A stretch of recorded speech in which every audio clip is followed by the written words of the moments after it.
दोस्तों, आप लोगों ने अक्सर ये देखा होगा कि कुछ लोगों को भैरव की सवारी आती है, कुछ को हनुमान जी की सवारी, कुछ को महाकाली जी की सवारी आती है और सवारी आने पर भगत से जो कुछ भी पूछा जाए वह उसका सटीक जवाब देता है, साथ में सभी कष्ट, पीड़ा, बाधा, रोग, समस्याओं आदि से मुक्ति दिलवाता है। दोस्तों, वशीकरण, उच्चाटन, सम्मोहन, स्तंभन, आकर्षण और मारन जैसी तांत्रिक क्रियाओं के दुष्प्रभाव को नष्ट करने के लिए भैरव जी की साधना की जाती है। भैरव साधना से सभी प्रकार की तांत्रिक क्रियाओं के प्रभाव को नष्ट किया जाता है। तांत्रिक क्रियाओं के प्रभाव से व्यवसाय में, धंधे में आशानुरूप प्रगति नहीं होती, दिया हुआ रुपया नहीं लौटता, रोग या विघ्न से आप पीड़ित रहते हैं अथवा बेकार के मुकदमेबाजी में धन और समय की बर्बादी हो सकती है। इस प्रकार की शत्रु बाधा निवारण के लिए भैरव साधना फलदायी मानी गई है। भगवान भैरव का शाबर तंत्र प्रयोग कोई टोटका नहीं बल्कि शुद्ध तंत्र विद्या है, जिसका प्रभाव तत्काल रूप से देखा जा सकता है। भैरव से संबंधित कई साधनाएं प्राचीन तांत्रिक ग्रंथों में वर्णित हैं। जैन ग्रंथों में भी भैरव के विशिष्ट प्रयोग दिए गए हैं। प्राचीन काल से अब तक लगभग सभी ग्रंथों ने एक ही स्वर में यह स्वीकार किया है कि जब तक भैरव साधना साधक संपन्न नहीं कर लेता तब तक उसे अन्य साधनाओं में प्रवेश करने का अधिकार ही नहीं प्राप्त होता। शिव पुराण में भैरव को शिव का ही अवतार माना गया है। विष्णु पुराण में भी बताया गया है कि विष्णु के अंश ही भैरव के रूप में विख्यात हैं। दुर्गा सप्तशती के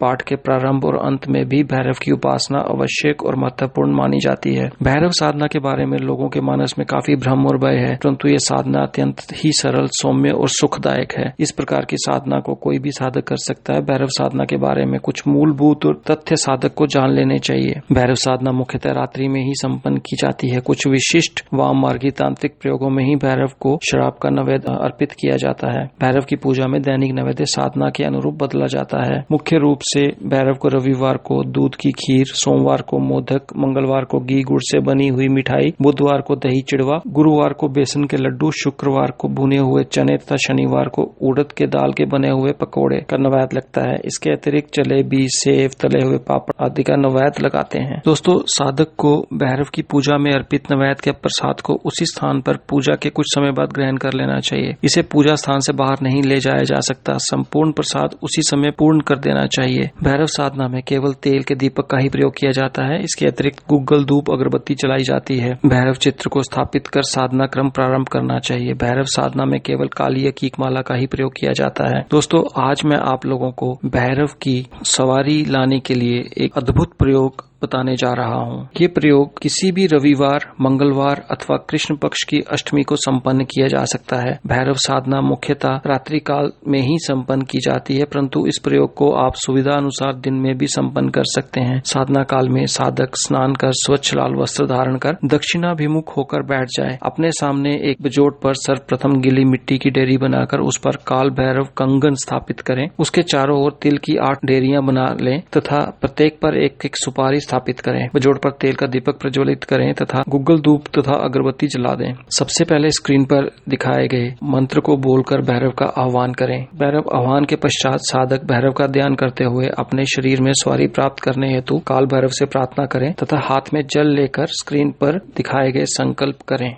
उसके बाद जल को जमीन पर छोड़ दीजिए और स्क्रीन पर दिए हुए शाबर मंत्र का 21 माला 51 दिन तक रोज जाप करें। इस दौरान आपको किसी भी समय काल भैरव जी की सवारी आ सकती है। दोस्तों, काल भैरव सवारी के बारे में अन्य किसी भी जानकारी के लिए संपर्क करें 9086057626। धन्यवाद।